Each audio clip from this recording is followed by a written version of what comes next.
So an economy tries to make use of the scarce resources in order to improve or to maximize the welfare of people.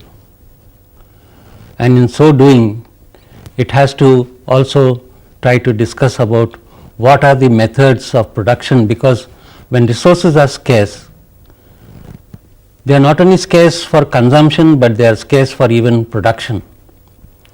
And therefore, which good should be produced is the first question, and how it should be produced is also another question that arises. In fact, economists raise a number of questions and they try to solve these questions.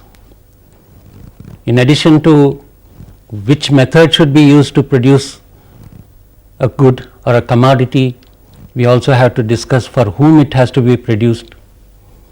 And economics takes care of all these questions, tries to answer these questions.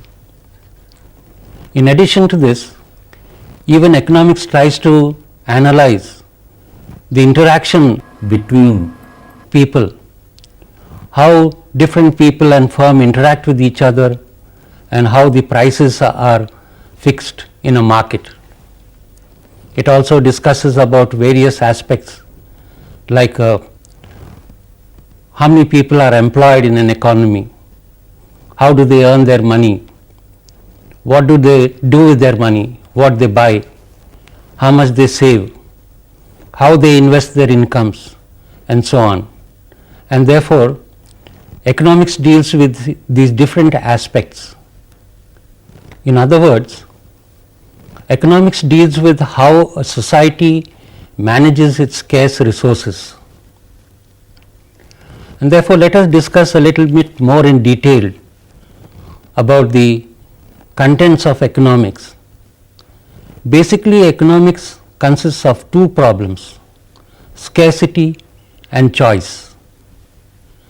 As I said earlier, scarcity does not allow us to produce enough of goods in order to fulfill all the wants of human beings, and therefore we would have to choose which goods should be produced and which goods should be produced later on.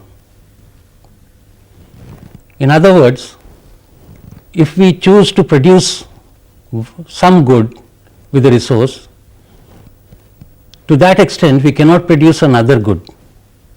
Or if we want to increase the production of one commodity, then maybe we would have to sacrifice the production of some other commodity.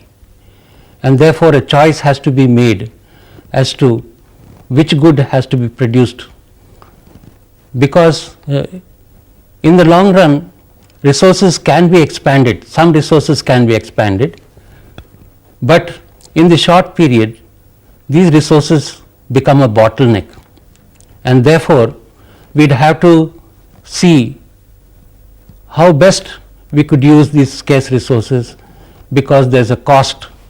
Whenever you want to have some commodity, it can be got only at the cost of some other commodity which we would have to sacrifice.